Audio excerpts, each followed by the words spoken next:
Moi, ce que j'aime, c'est sa vitesse, son énergie. 8 ans, 7 ans plus jeune. C'est ça, 7 ans, 8 ans.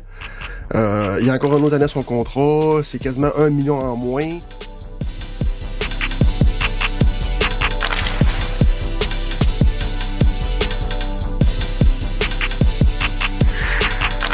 Salut à tous, bienvenue dans Votre Brigade, le seul podcast en français dédié aux sénateurs d'Ottawa. Mon nom est Pascal Villeneuve, en compagnie aujourd'hui de JP Fortin et Stu Sabourin. Pas d'échange cette semaine, les boys, tout le monde est encore là.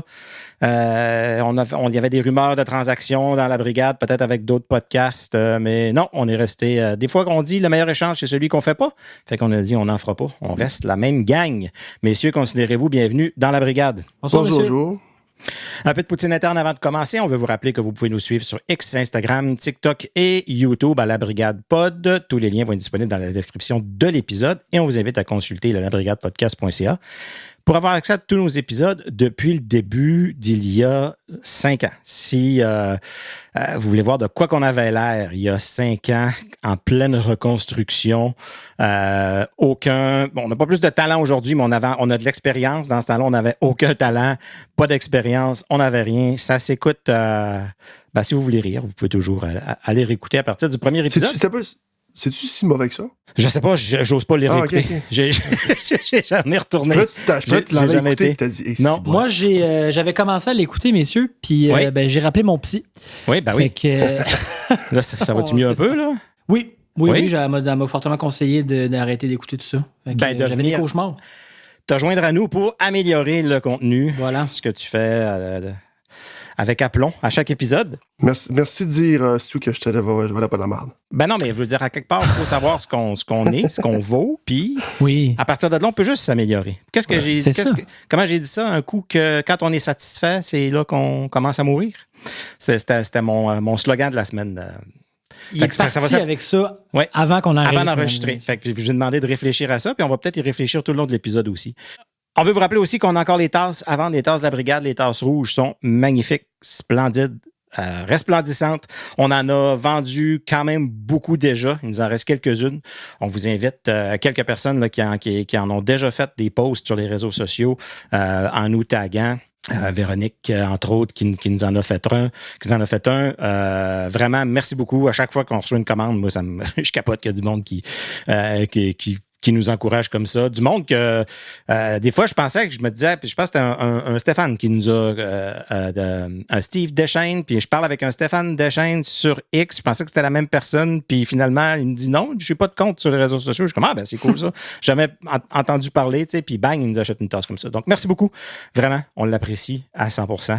Je veux dire, comme ça a l'air que je dis tout le temps, c'est fou raide. J'ai appris ça cette semaine, apparemment, que je dis souvent. Je vais porter plus attention. Ouais, moi aussi. On va avoir une cloche à chaque fois que je le dis.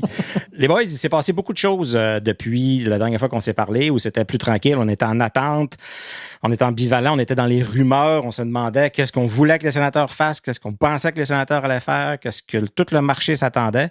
Je pense qu'on peut commencer, je ne sais plus laquelle est la plus grosse nouvelle, mais je pense qu'on va... Voulez-vous parler de Jake Sanderson qui est blessé ou vous voulez parler des échanges en premier? Là, moi, je suis tout oui à vos propositions. Difficile. C'est dur, c'est tellement dur. Commençons donc par le positif. Ça dépend. Il y en a qui vont dire c'est positif, il y en a qui vont dire c'est négatif. Évidemment, je ne parle pas de la blessure à Jake Sanderson. Mais Steve Stéos a bougé. Pas beaucoup, pas autant que certaines personnes auraient voulu. Mais tout ça a commencé avec l'acquisition de Warren Foegele. En fait, je pense que ça a commencé avec l'acquisition de Warren Foegele, ce qui nous faisait poser des questions. OK, on a un joueur de plus, qu'est-ce qui va se passer par la suite? Et un choix conditionnel de 3e ronde en 2026 contre le choix de 2e ronde de cette année. Donc là, les sénateurs n'ont pas de choix de 1re ronde et n'ont pas de choix de 2e ronde. Cette année, c'était celui qui appartenait à Buffalo.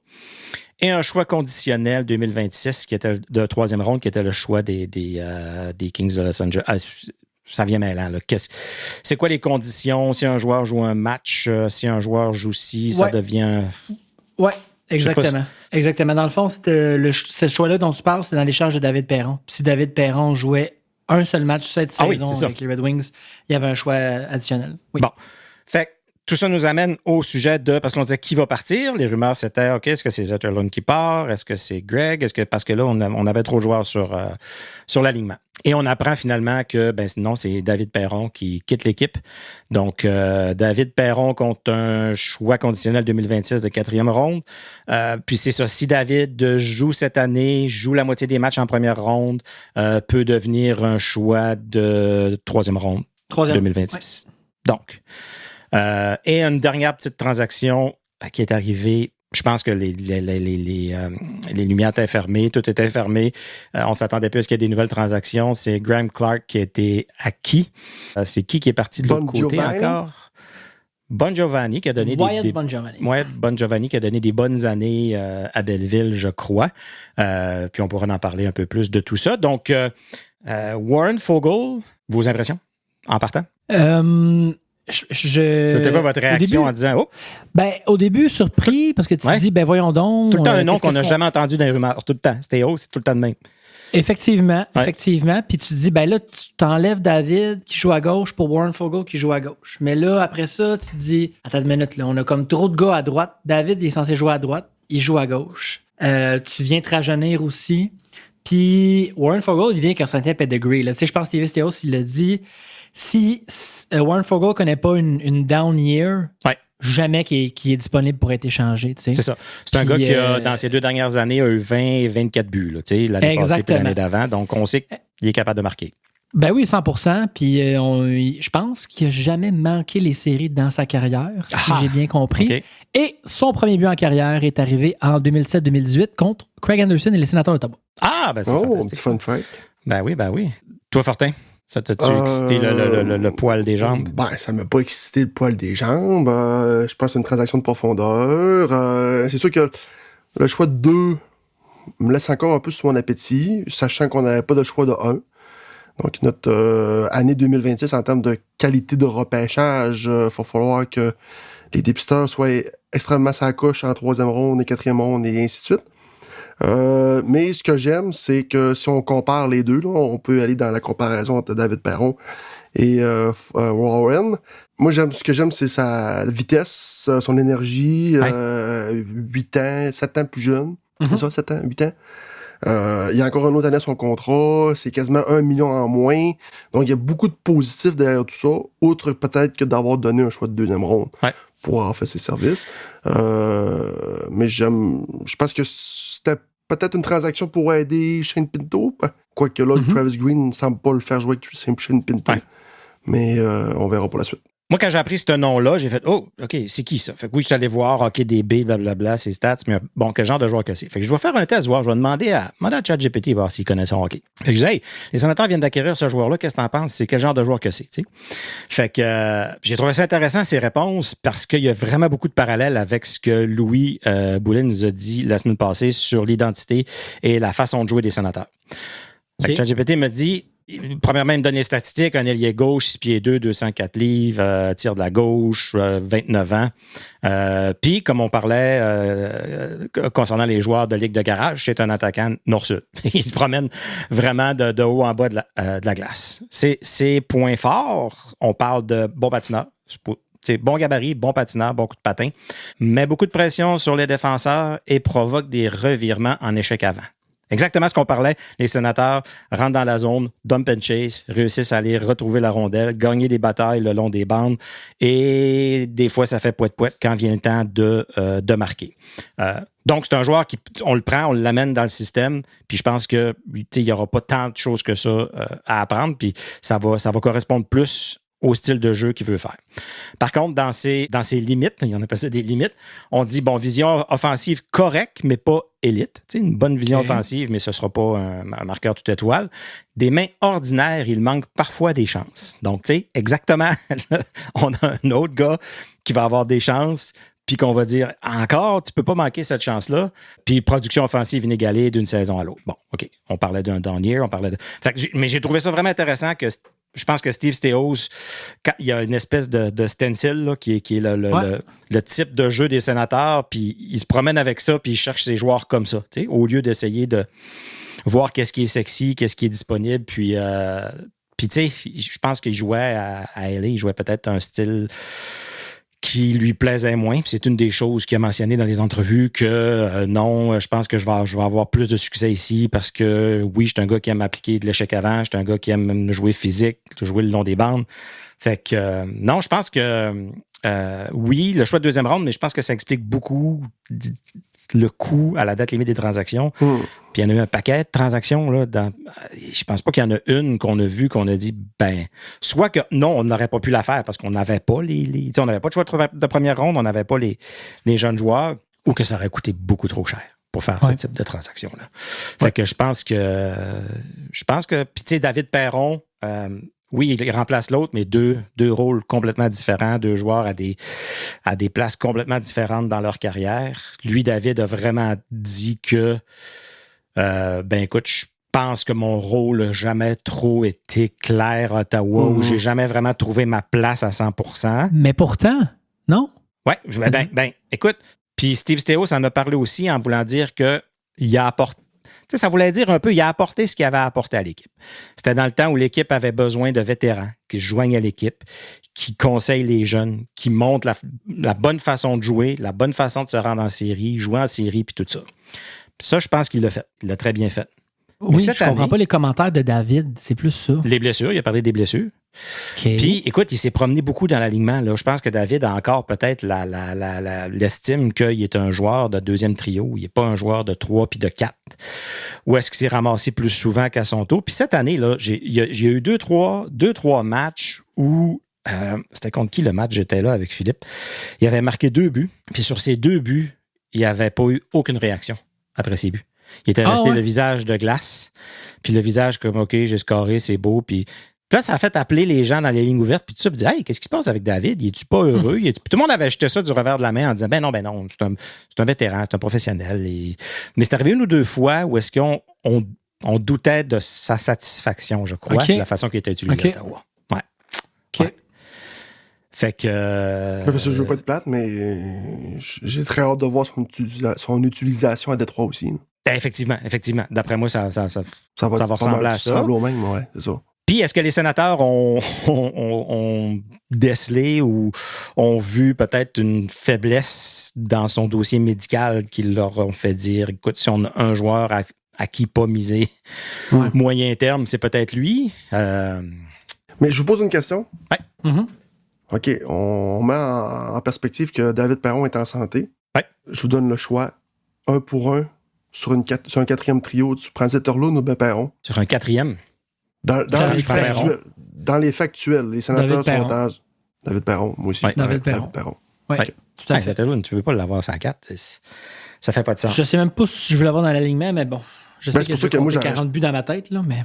Aussi. Ouais. Mais c'est pour ça que quand Warren est arrivé, j'appelle tout le temps Warren comme si ce serait mon grand chum. C'était écrit dans le ciel que c'est David Perron ou ben Zetterlund qui partait. Oui. C'était écrit, c'est ça. Mais je pense que le fait que Zetterlund a encore 2 ans à son contrat, 2 ans, 3 ans. Plus jeune, pas injury prone, effectivement. Ouais, mais ma question que je me pose, c'est David Perron, quand il est signé à Ottawa, il pensait qu'il allait jouer dans le top 6 puis il allait déplacer qui? Batterson ou Claude Giroux? Bonne question, mais beaucoup de joueurs tombent un peu victimes du succès du 3e trio. Où est-ce que tu peux pas le bouger, ce trio-là? Tu peux pas... Non. Ça n'a pas le choix d'être Pinto, ça n'a pas le choix d'être Amadio, ça n'a pas le choix d'être... C'est qui qui était avec Greg? C'était le trio préféré de pas mal tout le monde. Perron, Pinto, Amadio. Là. Fait que là, tu dis souvent, Zetterlund ne peut pas le mettre là, Perron ne peut pas le mettre là. Non. Tu veux pas toucher à ce trio-là? Qui est probablement pourquoi que Fogle se ramasse sur la 4 encore, parce que l'équipe gagne. Fait que comment t'insères un nouveau joueur? Par contre, tu peux le faire jouer sur le 2e avantage numérique. Où est-ce qu'il peut produire? Fait que moi, je suis assez content de ce move-là. Je trouve que c'est le choix de 2e ronde qui fait mal, effectivement. Je pense que ça va demander un peu de créativité quand va venir le temps du repêchage pour échanger, pour trade back ou au contraire, aller chercher. J'ai hâte de je sais pas comment est-ce qu'ils vont faire. Mais je pense qu'ils sont vraiment, mais tu vois, ils sont vraiment en mode les choix. En ce moment, la fenêtre s'ouvre entre un choix qu'on ne sait pas s'il va jamais se développer, puis quelqu'un qui capable de jouer dans mon équipe en ce moment. Le choix n'est pas dur. Puis on se posait la question avec Philippe l'autre jour, est-ce qu'on surévalue peut-être les choix de deuxième ronde? Ben, faudrait Ça faire vaut l'exercice. quoi un choix de deuxième ronde? Ouais, faudrait faire l'exercice, le pourcentage de réussite d'un choix de deuxième ronde. Là. C'est ça. Parce que même la première ronde, c'est pas haut le pourcentage. Non, effectivement. Mais. Fait que, tu sais, entre 2 et 3, rendu là, y a-t-il une grosse différence? En tout cas, c'est parce que je pense que le choix de deuxième ronde, quand on l'avait obtenu des Sabres, on se disait ça va être quasiment un choix de première ronde, étant donné que. Puis il a perdu toute sa valeur. Ouais, c'est ça. Ils sont 25-5-2 depuis le 15 décembre. C'est n'importe quoi. Ouais. Puis, tu sais, je pense que vraiment à LA, puis il y a plusieurs joueurs qui sont partis de là, dont Jordan Spence, qui semble avoir eu une utilisation assez bizarre, qu'on plusieurs n'arrivent pas à comprendre. Il était healthy scratch, là, Foegele, quelques matchs là, dernièrement, parce qu'on n'était pas content de son travail. Donc, c'était qui? C'était Jim Miller qui était le coach là-bas. Il était 32e là, pour les buts par 60 minutes là, à 5 contre 5. Donc, vraiment, offensivement, cette équipe-là allait nulle part. Est-ce que c'est à s'attendre qu'un gars comme Foegele qui score 20 buts d'habitude va en scorer 12? Ben, c'est très possible. Ouais. Il faut regarder les stats individuelles, mais il faut regarder aussi dans quelle espèce d'équipe qu'ils sont Kings, aussi. Ouais. Puis les Kings vont réaliser que là, ça va faire un 180 degrés. Ils vont marquer plein de buts. Mais défensivement, ça va être une catastrophe. Ouais. Ça, c'est... Grâce à DJ Smith. Ben, au moins, ça va être le fun. Au moins, ça va être un peu excitant. Parce que c'est plate, là, les games qu'on a joués contre eux autres. C'était salon mortuaire. Là, ça n'avait aucun bon sens. C'était d'une platitude incroyable. Donc, ce qui nous confirme que Steve Staios était acheteur à ce moment-là, grâce au succès que l'équipe a connu dans leur voyage dans l'Ouest, qu'on pourra revenir. Par la suite, c'est ça, la petite transaction à Graham Clark, qui a grandi à Ottawa, qui a joué pour les 67 dans la OHL avant de devenir pro, qui a déjà joué un match à Belleville, qui a un but 2 passes, donc... Puis Foegele qui a marqué un but aussi à son premier match. Donc, des fois, on dirait qu'on voudrait faire un échange juste pour avoir un but de quelqu'un. Ça a joué un NHL, ça, Graham Clark? Pas ben, je crois pas. Troyen. Ouais, c'est ça. Non, c'est un move de profondeur, je pense, pour essayer d'aider Belleville un peu. Là, ça fait dur. Ça fait dur à Belleville. Fait que, il va sûrement aider. Il y a Kemchuk qui a scoré dans le même match aussi. Je pense qu'ils ont gagné 7-2 ou 7-3, je pense. Puis, c'était ça. C'était ça, la date limite des transactions pour les Sénateurs. C'est pas mal ce qui s'est passé. Donc, la grosse absence, je pense, ce que tout le monde espérait, c'était un move pour un défenseur droitier top 4. Ouais, un game changer. Mais... Le coût pour y arriver était exorbitant. Sincèrement. Je pense pas que tu pouvais justifier ça. Je ne crois pas. Ce qu'on sait, c'est que Steve Staios a été sur le téléphone beaucoup, puis il a probablement mis la table sur un paquet de dossiers. Comme ça a été le cas avec Linus Ullmark quand il a fait l'échange. Il nous avait mentionné qu'il avait travaillé avec Boston à la date limite des transactions. Ça n'avait pas réussi à se faire. Ça s'est fait la veille du match, du 7e match de la Coupe Stanley. Je sais qu'il y a Elliot Friedman. D'ailleurs, Elliot Friedman, écoute, c'est le MVP des informateurs sur... il y a peut-être eu une vingtaine d'échanges au total. Je pense que c'est lui qui a annoncé l'échange pour 75% des échanges. Ouais. Oh oui, non, c'est vraiment comme domination. C'est le insider. Incroyable. Oh oui, c'est le insider. Puis ce qu'il a dit, c'est que, les sénateurs ont vraiment travaillé sur le dossier Robert Thomas et Pittsburgh aussi, on ne s'attendait pas à ça. Puis c'est probablement quelque chose qui aurait eu un coût exorbitant aussi. Il y a quelqu'un qui part de l'autre bord là, à ce moment-là. Ah, c'est... Il y a quelqu'un... Pinto. T'as pas le choix de mettre Pinto qui part. Pinto, il y a Kemchuk, puis un choix de première ronde que tu n'as pas. Ouais. C'est ça. Donc, à suivre. C'est peut-être quelque chose, justement, qui va revenir dans les nouvelles cet été. Ouais. À l'ouverture des joueurs autonomes.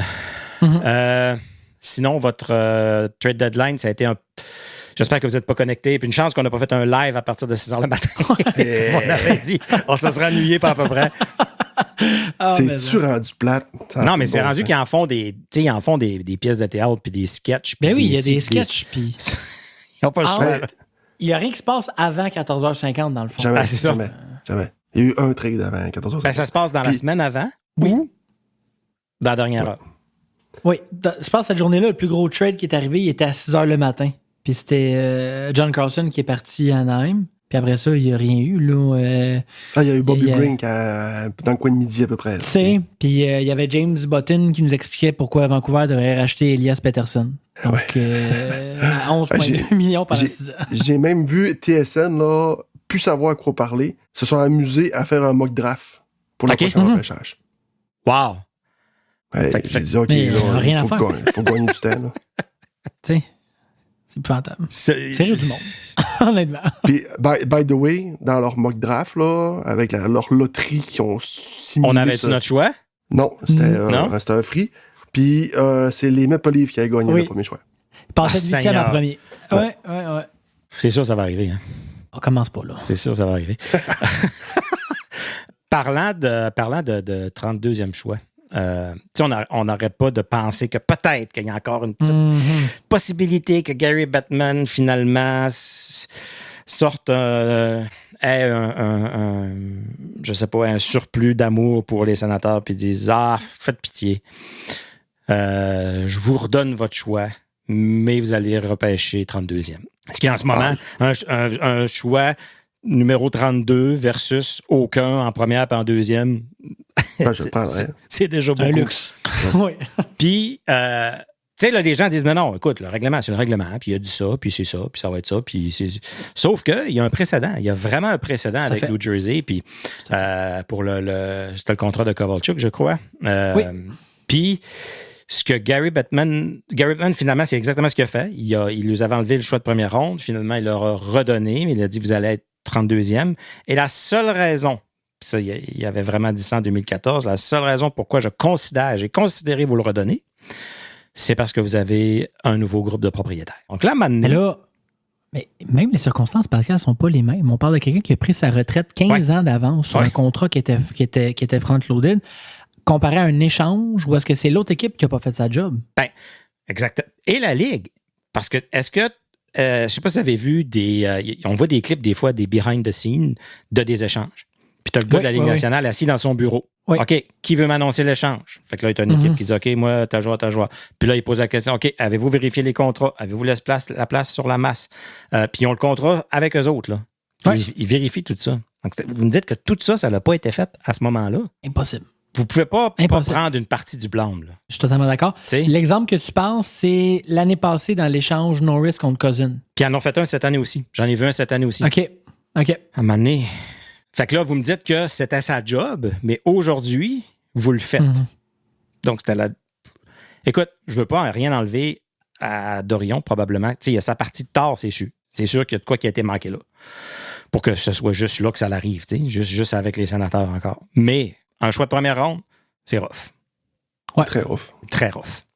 100%. Donc, on va continuer d'espérer, on va continuer de se croiser les doigts pour qu'il se passe quelque chose d'ici le repêchage. Ou qu'on fasse les séries et ça nous fasse oublier tout ça, parce que si on fait pas les séries, là, ça va avoir encore plus. Encore pire. 100%. Encore. Peut-être rien que ça qui attend. Attends rien que ça.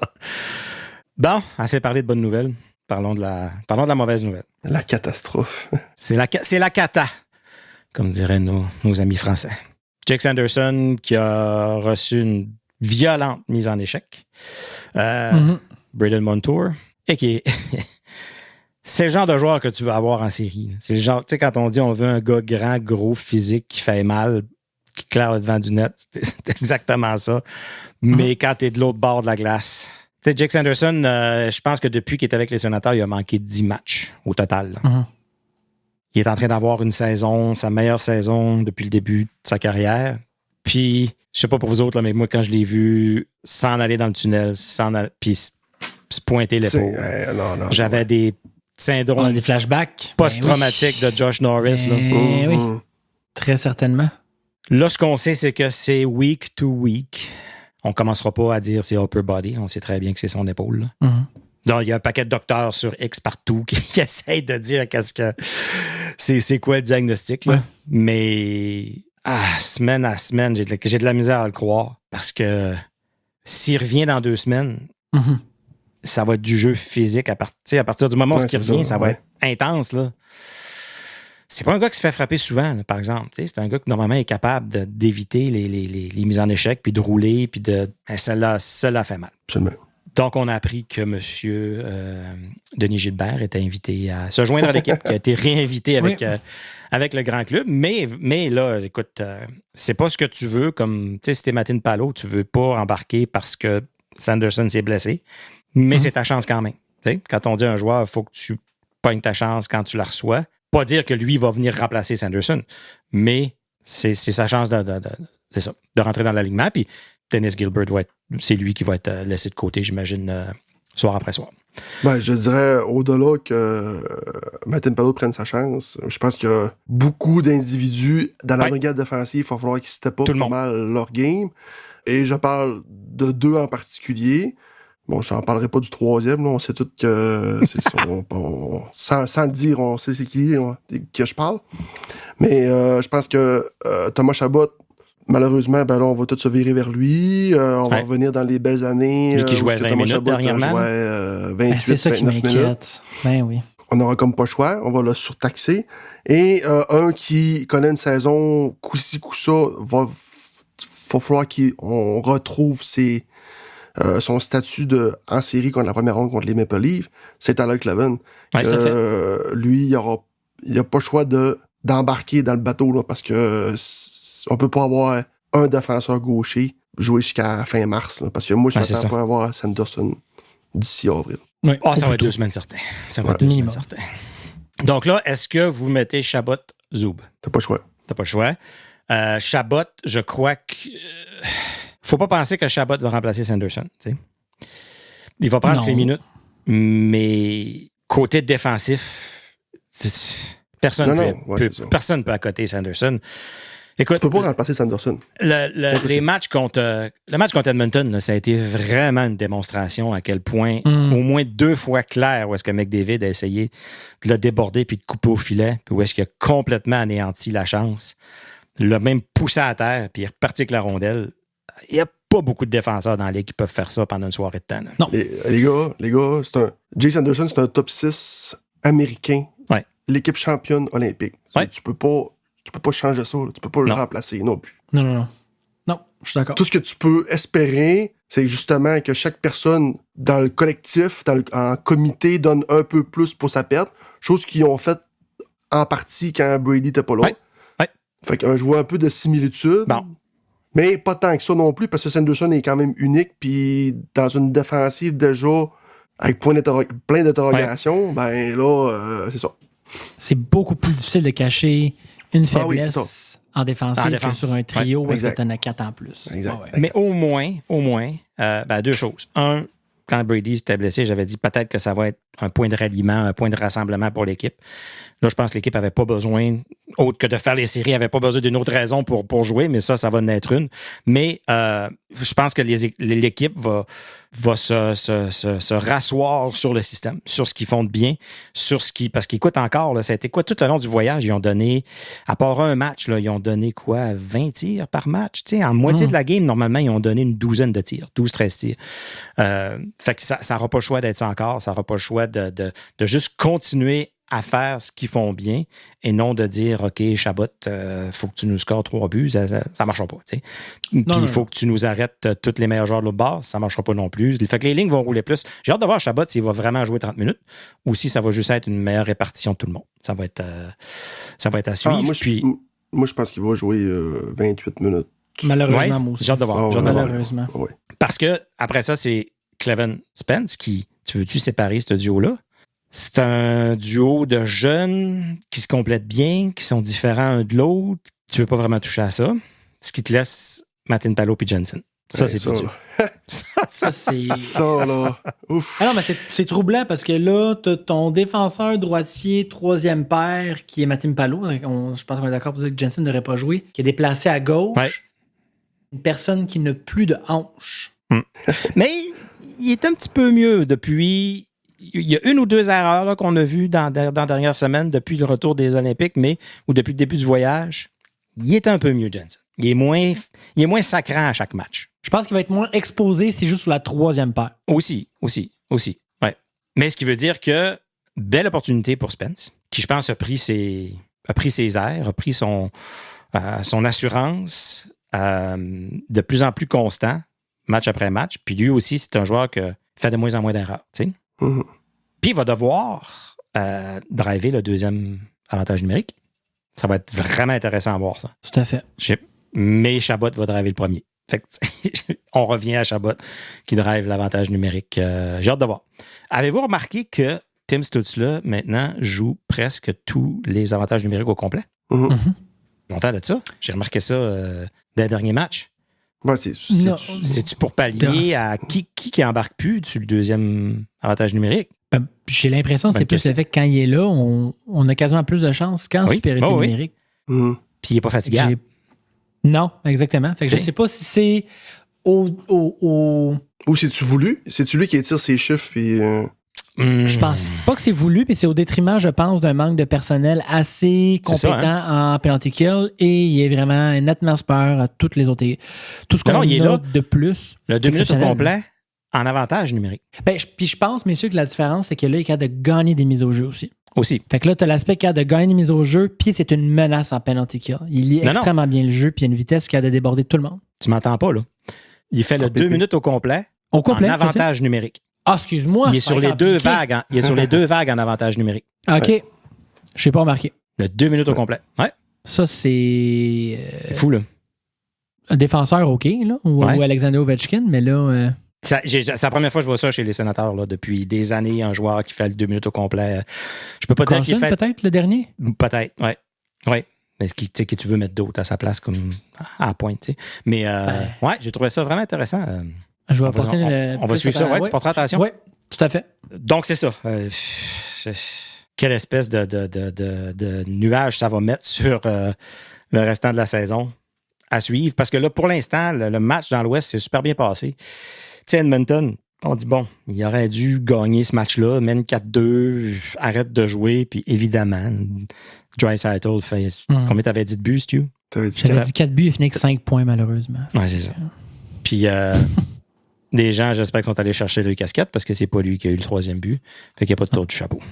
Non. D'ailleurs, j'ai marqué un but presque similaire. C'était mon premier garbage goal dans ma ligue où j'étais devant le but, devant le filet, je cachais le goaler. Le défenseur m'a tiré d'un jambe, puis elle a rentré. Assez satisfaisant quand même comme but, ça. Bon, on est content pour ça. C'est que le goaler, il est tellement pas content après toi. Après ça, tu sais, Calgary, oui, c'est une mauvaise période, mais une domination pour le restant du match. Oui. Contre le Kraken, fouille-moi qu'est-ce qui s'est passé là. 7 buts, on voit pas ça souvent. Pas parce que le Mais accord a été faible, là, je veux dire. Il me semble que c'est pas la première fois qu'on gagne par plusieurs buts contre le Oui. Kraken. On n'a pas déjà gagné 8 à 4 ou 8 à... Ça se peut. C'est très la saison possible. passée. Bref, Je sais pas. Mais, Ouais. mais ce que tu sais, le dernier épisode, on t'avait dit c'est quoi l'idéal de ce voyage-là. Tu sais, vous avez parlé de 6 points. 6, Moi, entre 6 j'avais et dit 7. ça prenait 7 ou un voyage parfait. Ouais. On a la possibilité de ramasser 7 points sur 8 Ouais. dès ce soir.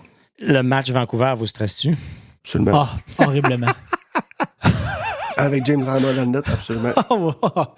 Ben là, C'est... les goalers, ils n'ont pas grand-chose à faire. Là. Je sais, mais non. Ils ont C'est pas ça, là, grand-chose c'est un à match faire. qui me stresse énormément. Énormément. Écoutez, Prime, je pense que le match ce soir, il est sur Prime. Ah ben on est lundi, il y a des Puis- bonnes chances, ouais. Puis le dernier match de Vancouver qui était contre le Canadien était sur Prime aussi. Et il n'y a tellement pas de joueurs à Vancouver que le branding ou la promotion pour le match, Montréal contre Vancouver, c'était un joueur du Canadien contre une baleine. Et aujourd'hui, les Sénateurs d'Ottawa, c'était Tim Stutzla contre une baleine. Ah voyons! Ils n'ont pas de joueurs des Vancouver. Ils ont C'est Peterson, incroyable. là, qui peuvent mettre un des Peterson. C'est fascinant. Wow! Fascinant. Ils n'ont personne. Donc oui, ça me stresse beaucoup. Dernier match d'un long voyage. En tout cas, quand l'épisode va sortir, la game, Mais- la game va être pas mal finie. Là. L'importance de ces 2 points-là est inimaginable. Tu gagnes ce match-là, tu te Ouais. ramasses à 3 points d'une place en série Ouais. et tu te rapproches à 1 point des Blue Jackets qui sont comme les avant-derniers, là, avant la place. Fait que c'est capital. Là. Tu peux pas, même pas 1 point. Là. Ça le prend le 2 points. Fait qu'est-ce que c'est un must-win ce soir? Oui. Must win. Je suis d'accord. Ça en est tout jusqu'à la fin de l'année. Je suis d'accord. Ouais. Ils ont quoi, 1 point dans leurs 11 derniers matchs, quelque chose comme ça. Puis Consécutif, oui. ils ont ramassé quoi? Ils se sont rapprochés de 2 points. 2 points, ouais, c'est ça. C'est peut-être 3, mais en tout cas. Mhm. Ils n'ont pas C'est que gagné tu- le game jusqu'à la fin de l'année. Si Boston puis Columbus font la même affaire, Exactement. ils font pas plus les séries. Exactement. Exactement. Ah, ça va être frustrant. Mais sinon, le voyage dans l'Ouest, ça va être un peu le réveil de Dylan Cousins. Ouais, Qui wow, est ouais. le sniper qu'on avait besoin. Là. Je mange mes doigts, moi, parce que Oui, hein? peut-être 2 mois, c'était complètement l'inverse, mais effectivement, Écoute, il se dirige vers une saison de 30 buts, si je ne m'abuse. Ouais. Ce que Tim Stutzla a atteint, d'ailleurs. Oui, parenthèse. tout à fait. Oui, saison de 30 buts. Mais non, puis Cousins, oui, a un avantage numérique, produit quand même régulièrement un avantage numérique. C'est ce que les gens de Buffalo disaient. Il est juste bon en avantage numérique. Mais non, il produit un peu tout le temps. Puis c'est son tir. Là. C'est vraiment son tir qui est première qualité. Mm-hmm. Ce qu'on avait perdu quand Josh Norris est parti. Et je pense qu'on le retrouve en partie avec lui. Puis, je sais pas si vous avez remarqué ça, mais le match contre les Flames de Calgary, quand il a marqué son but, qui était complètement tout seul en avant du net. Là. Que Brady, il a pris sur le bord de la bande et il a envoyé. Exact. TSN ont sorti une statistique après ça sur tout un recap de ses derniers buts, là. Puis, je pense à 85%, c'était low block. Ah oui, hein? Ben, du côté du bloqueur, tout le temps. Je me tue depuis des années à dire aux joueurs, shooter low block. Shooter low block. Désolé ceux qui sont gardiens, là, mais c'est la meilleure place pour shooter sur un goaler. C'est ce qu'il y a de plus dur à arrêter. Moi, dans ma ligue, je dis ça aux gars, tu sais, hey, les boys, low block ou à terre, ce goaler-là, tu peux shooter à terre de chaque côté, tu sais, vous allez scorer. Nan, nan. Moi, j'ai eu comme... Moi, j'ai eu 3-4 shots moi-même. Je n'ai tiré 2 par-dessus le net. Voilà. C'est moi qui le dis. En breakaway, pong. J'ai fait dans ce que vous voulez. Ouais, non, c'est le Dylan Cousins qu'on avait besoin. Ouais, tout à fait. Sinon aussi, on enregistre le lundi, le lendemain de la journée mondiale de la femme, internationale de la femme. Les sénateurs ont fait quelques événements dont, tu sais, les sénateurs font toujours des petits événements puis tout ça. Puis si vous regardez sur leurs médias sociaux, ils ont mis un petit récapitulatif de la journée Inspirer son avenir, que ça s'appelait en français. Dans le fond, c'était une espèce d'événement vraiment pour essayer d'inspirer les femmes à travers toutes sortes d'histoires à devenir des leaders puis à paver le chemin pour les prochaines générations. Mais j'ai trouvé ça intéressant parce que ce que je remarque, si on regarde nos statistiques de la brigade, c'est 90% des hommes, right? Un bon 90% certain. Par contre, je trouve que nos auditeurs, nos auditrices les plus engagés, c'est presque majoritairement des femmes. Puis les invités qu'on a eus sur notre podcast, tu sais, je n'ai parlé au début, on a Véronique Martel qui nous parle souvent, on a Janie qui nous parle souvent, qui est venue sur le podcast aussi. Puis il y en a quelques-unes comme ça qu'à chaque fois qu'on fait un commentaire ou quelque chose sur X, quoi que ce soit, c'est un like, c'est un retweet, c'est un... Tu sais, là... fait que je trouve que c'est disproportionné le engagement qu'on a avec les auditeurs versus ceux qui écoutent. Fait que, en tout cas, je trouvais ça intéressant, puis je trouvais ça le fun à souligner. On essaie de suivre la charge d'Ottawa aussi, puis tout ça. Donc, bonne fête, les femmes, mais peut-être une journée en retard. Désolé.